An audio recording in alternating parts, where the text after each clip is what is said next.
The fluorescent lights of the OR flicker once as I scrub in for the third surgery of the day. My hands move through the motions automatically: soap, brush, rinse, while my mind is already inside the chest cavity of the patient waiting behind those double doors. 12 years of medical school, residency, and fellowship distilled into these hands. Hands that my mother has never once acknowledged as anything more than useful for carrying grocery bags from her car. My pager buzzes. Not a patient alert. A text from my mother forwarded through the hospital's messaging system because she learned long ago that I silence her direct calls during shifts. Your cousin Brandon just got promoted to regional manager at Deloitte. Aunt Patricia is so proud. You should call and congratulate him. I set the pager down. Brandon sells financial software in suburban Ohio. I repair congenital heart defects in children under the age of 5. My mother has mentioned Brandon's career trajectory no fewer than 40 times in the past 2 years. She has never once mentioned mine to anyone outside the family. Not publicly, not proudly, not the way a mother mentions a daughter she considers successful. I push through the OR doors. It is a Tuesday in late November, 3 weeks before Thanksgiving, and I am 31 years old, and I am about to save a 4-year-old's life, and not a single person in the house where I grew up knows the name of the hospital where I work. That is not entirely accurate. They know the name. They simply never say it. My mother's house in Naperville, Illinois, sits on a half-acre lot with a 3-car garage and a kitchen remodeled twice in the past decade. The second remodel happened the year I finished my cardiothoracic fellowship at Johns Hopkins. She threw a dinner party to celebrate the new quartz countertops. She did not throw a dinner party to celebrate me. I drive the 2 hours from Chicago every Thanksgiving because I believe, each year with diminishing conviction, that something might be different, that my mother might introduce me to her friends the way she introduces my older brother Marcus, whose landscaping business has been profitable for exactly 3 years, that my father might look up from the television long enough to ask me something that is not about whether I fixed the leaking faucet in the guest bathroom. The surgery takes 4 hours and 11 minutes. The child goes home in 6 days. I go home to my apartment, eat leftover Thai food standing at the kitchen counter, and book a flight to O'Hare for the Wednesday before Thanksgiving. I should know better by now. The evening begins the way it always begins. My mother, Claire, moves through her own kitchen like a general surveying a battlefield she has already won. She is 61 years old and has not held a job since Marcus was born, a fact she presents not as a circumstance but as an achievement. My father, Gerald, is in the living room with my uncle Dave, watching a game neither of them particularly follows, united more by the shared desire to avoid the kitchen than by any love of football. Marcus arrives an hour after I do. He brings his girlfriend, a pleasant woman named Jess who works in marketing, and laughs at everything Marcus says. He is 34, 2 inches taller than me, and has been my mother's reference point for professional success since I was 15, and decided I wanted to go into medicine instead of business. Medicine is so isolating, my mother said then. You'll never have time for a family. Marcus is going to have a real life. Marcus's real life includes a landscaping company that employs 6 people and a twice-postponed engagement to a woman his mother adores. My life includes a research position at Northwestern Memorial, a peer-reviewed publication in the Journal of Thoracic Surgery, and a 97.3% survival rate on pediatric cardiac procedures. My mother knows about the engagement. She does not know about the publication. Or rather, she knows. She simply does not mention it. Dinner is my responsibility. This is not a conversation that was ever had. It is simply a fact that calcified sometime around my sophomore year of high school, when it became clear that I had inherited my grandmother's instinct for cooking, and my mother had inherited her mother's instinct for accepting credit for things other people made. I cook. My mother accepts compliments. This is the arrangement. I have been in the kitchen since 3 in the afternoon. The turkey is dry-brined and perfectly spiced. The sweet potato casserole has real maple syrup and a pecan crust I made from scratch. The green beans are not from a can. They never are. My mother drifts in at 5:30, glass of Chardonnay in hand, inspecting my work the way an art critic inspects a painting she did not commission but plans to take credit for. The rolls aren't from the bakery this year? She asks. I made them. She lifts the cloth covering the basket, looks at them, sets it back down. I hope they're not too dense. Last year's were a little dense. Last year's were from the bakery. I say nothing. At 6:15, my mother's friends begin to arrive. The Hendersons from next door. Carla Beaumont, who went to college with my mother and has spent the last 30 years reminding everyone of that fact. Dr. and Mrs. Roy Patel, whose son Vikram is an orthodontist in Scottsdale, a detail my mother deploys strategically whenever she wants me to feel inadequate about my relationship status. Here she is, my mother announces as I carry the turkey out of the kitchen, and for one brief, foolish second I think she is going to say something true. My daughter, the cook, I don't know where she gets it. Nobody else in this family has the patience for it. The table laughs softly. I set the turkey down. Carla Beaumont says it looks beautiful. My mother says, she's always been handy like that. Roy Patel's wife asks what I do. My mother answers before I can open my mouth. She works at a hospital in Chicago. She's in medicine. Oh, what kind of medicine? A pause. Brief. Deliberate. Pediatrics, isn't it, sweetheart? I am a cardiothoracic surgeon. I have never practiced general pediatrics. My mother knows this. Cardiac surgery, I say. I specialize in congenital heart defects in children. Mrs. Patel's eyes widen with genuine interest. That's remarkable. Vikram always says cardiac surgeons are. Can someone help me with the wine? My mother interrupts, already turning toward the kitchen. I spend the next 3 hours serving, refilling, clearing.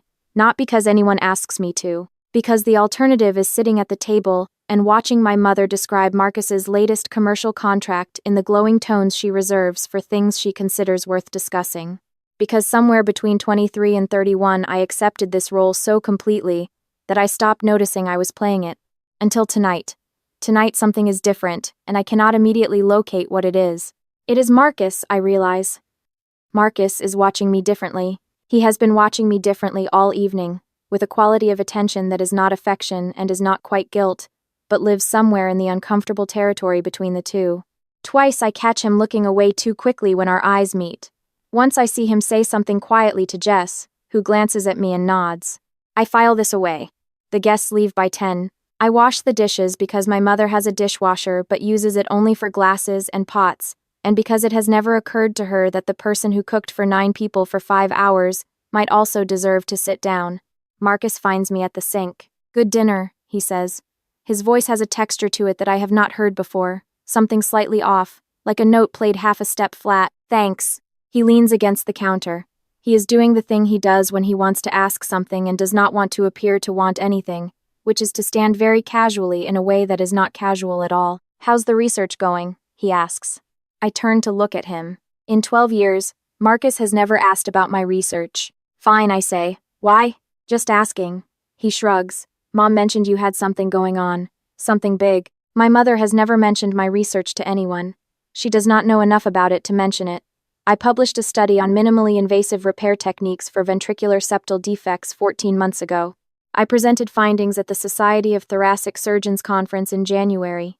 My department chief called it the most significant contribution to pediatric cardiac technique in a decade. My mother did not know about the conference. I had not told her, because I learned a long time ago that telling her things requires enduring the particular cruelty of watching someone actively choose not to care. What did she say? I ask carefully. Just that you had some kind of project at the hospital. He pauses.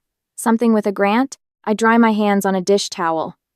The grant. He means the Whitmore Foundation grant, a 3-year, $2.3 million research grant I had applied for, presented for, and been awarded 4 months ago. It was the largest single research grant in my department's history. My name was on the Northwestern Medicine website. There had been a press release. My department threw a small celebration with decent champagne. I had not told my family because it had not occurred to me that it would matter to them. This is what years of being the kitchen daughter does to a person. You stop announcing your victories because no one ever taught you that your victories were worth announcing. There is a grant, I say neutrally. A research grant. How much? Marcus asks, and his voice has shifted again, and now I can name the texture I have been trying to place all evening. Calculation. Why does that matter? I ask. He says it's just curiosity. He says Mom was asking. He says it casually, the way someone says something they have been rehearsing. I go to bed without answering. Thanksgiving morning breaks gray and cold. I wake at 6 from habit, check my messages, find an email from my research coordinator with updated trial enrollment numbers. 47 pediatric patients enrolled. 7 surgeries completed using my modified technique. 0 complications. I am sitting at the kitchen table with coffee when I hear my parents' voices from the study down the hall. The door is not fully closed. I am not trying to listen. I am simply sitting in a house where the walls are not thick and the people inside them are not careful. Found out the amount, my mother is saying. Marcus talked to someone at the hospital foundation board.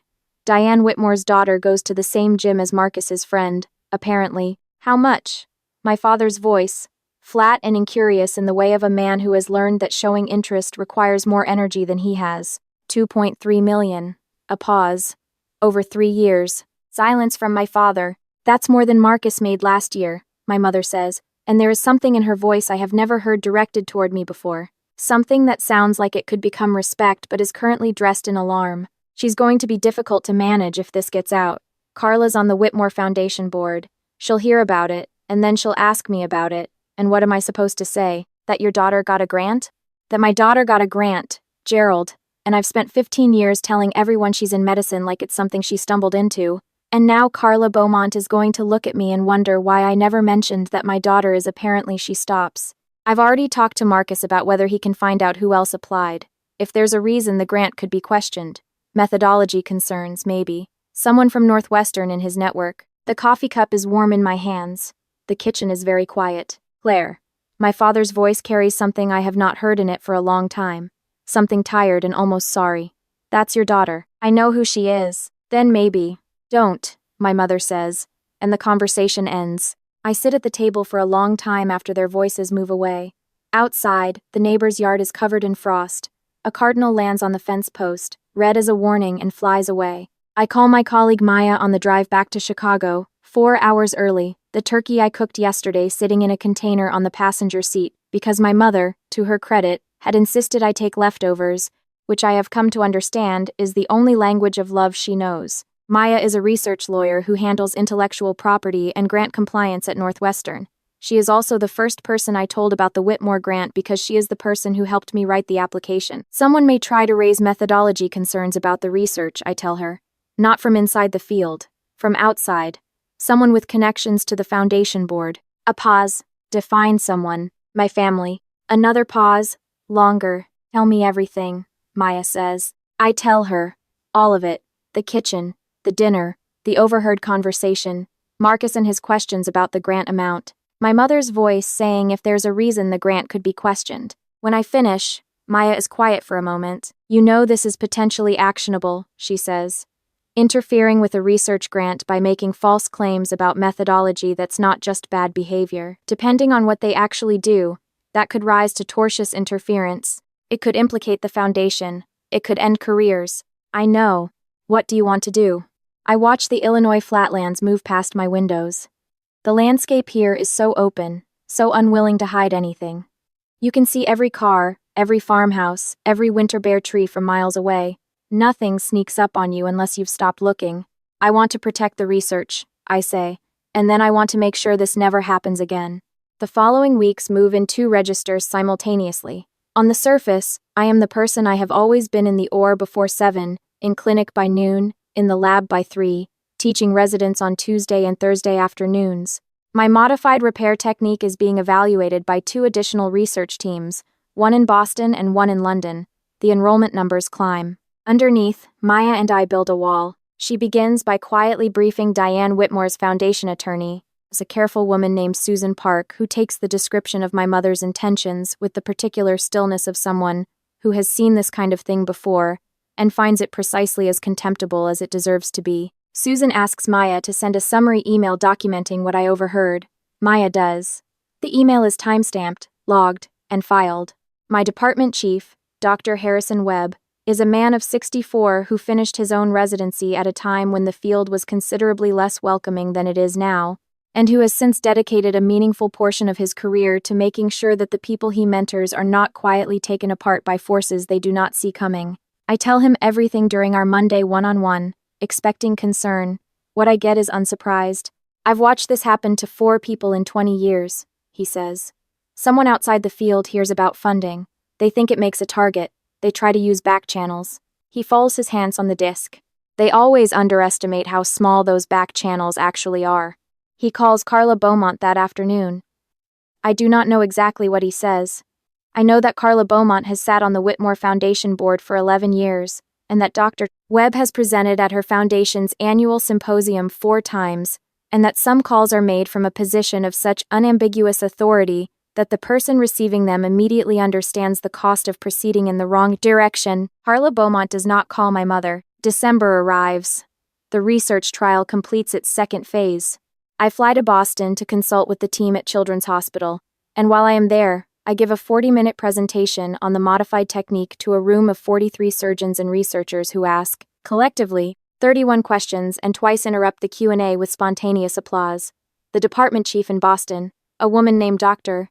Patricia Osei-Bonsu, who trained under Denton Cooley and does not offer praise she does not mean, tells me afterward that the technique will be standard within 5 years. I take a photo of the Boston skyline from my hotel window and send it to Maya with no caption. She sends back a single word, ready. It has been arranged. Not by me, technically, though I have approved every element. The Whitmore Foundation's annual grant recognition dinner is the second Friday of December at the Four Seasons in Chicago.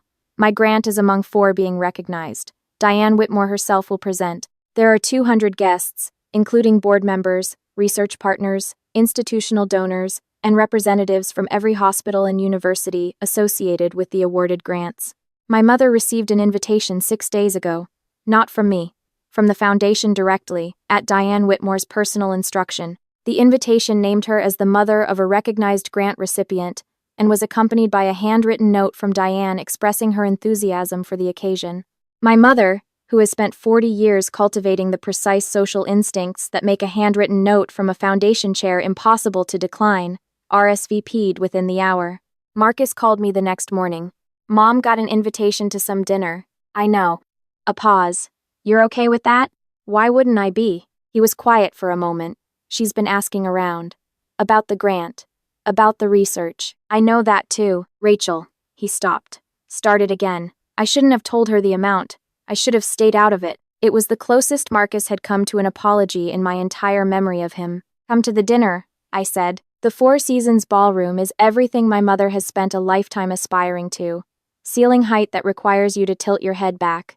Lighting that makes everyone look like they are being filmed. Table arrangements that cost more than some people's monthly rent. My mother is in a midnight blue dress and her good jewelry, her hair done and her posture perfect, and as I watch her enter the room on my father's arm, I feel something I have not expected to feel. Not anger, not satisfaction, something quieter and sadder and more final than both. She spots me across the room. Her face arranges itself into the expression she uses at social events, warm but controlled. The smile of a woman accustomed to being a certain kind of person in a certain kind of room. She begins to move toward me. She stops when she sees Dr. Webb beside me. She stops again, less perceptibly, when she notices Maya on my other side, and the 2 foundation attorneys talking to our research coordinator near the bar, and Diane Whitmore herself crossing the room in my direction with her hand extended, and her face open with genuine warmth. Dr. Calloway, Diane says, taking my hand in both of hers.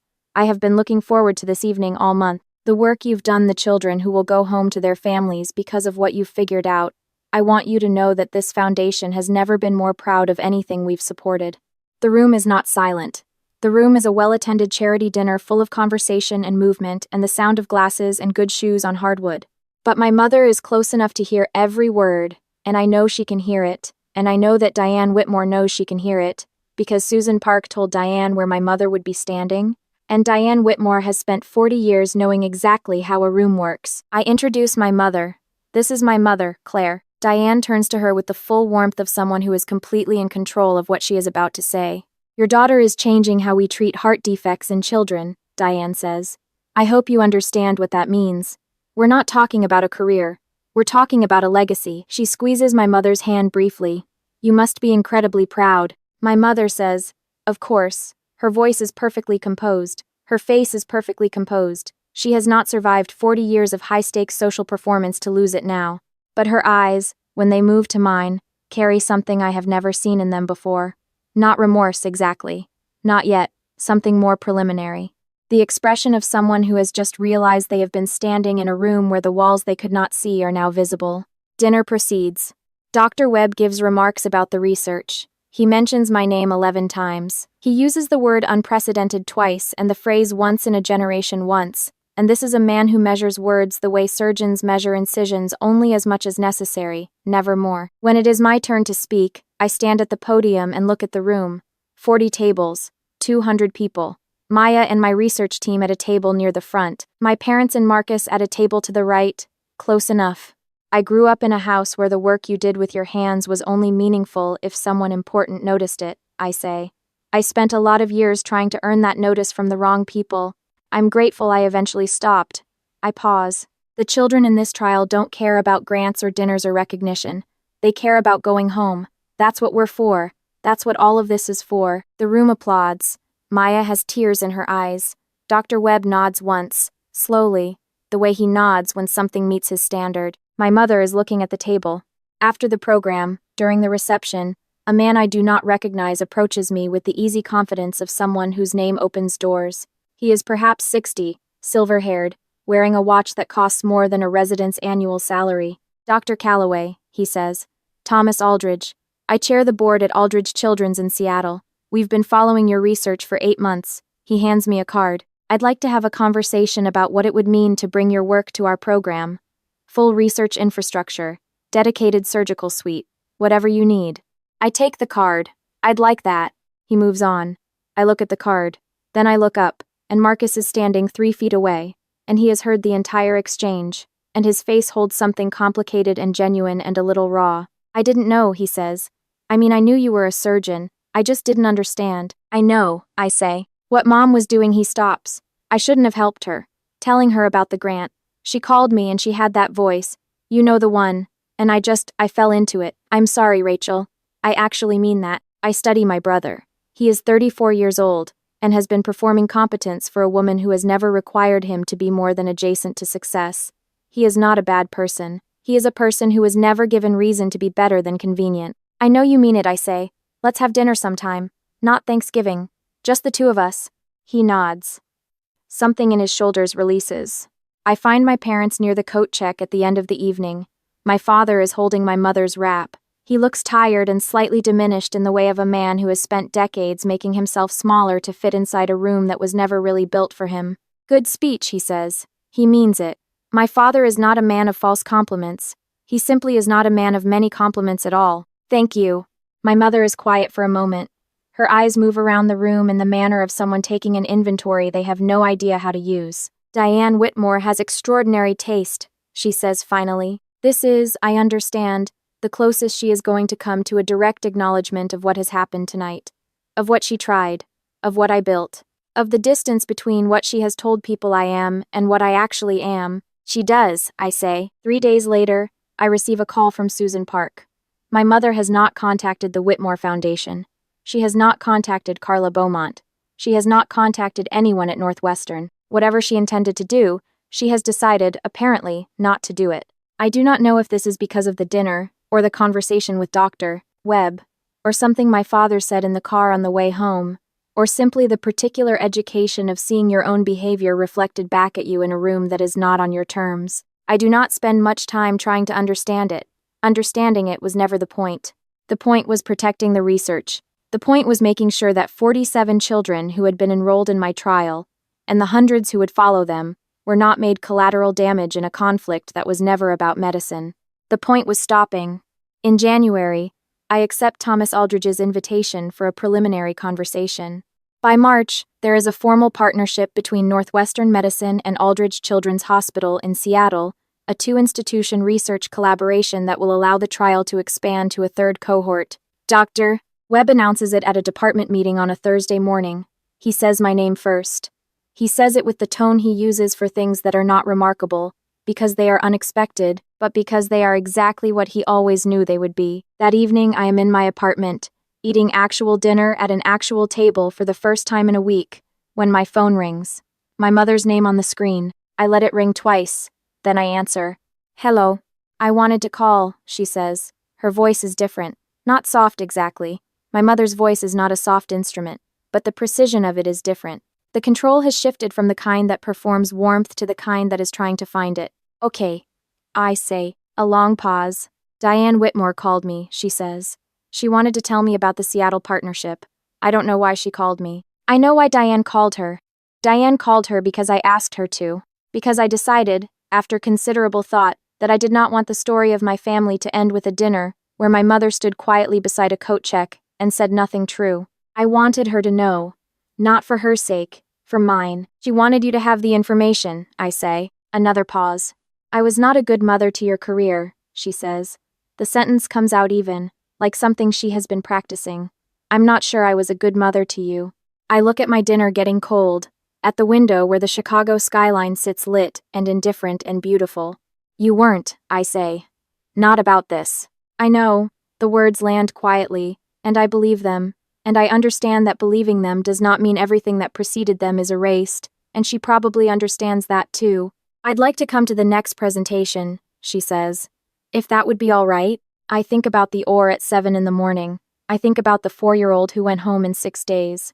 I think about the 47 enrolled and the hundreds to follow and the 5 years until the technique is standard, as Dr. Ose Bonsu predicted, and the lifetime of work that comes after that. I think about the cardinal on the frost-covered fence post on Thanksgiving morning, red as a warning, flying away. I'll send you the date, I say. I hang up and finish my dinner. The city glitters outside my window. Somewhere in this city there are children with hearts that do not work the way hearts are supposed to work.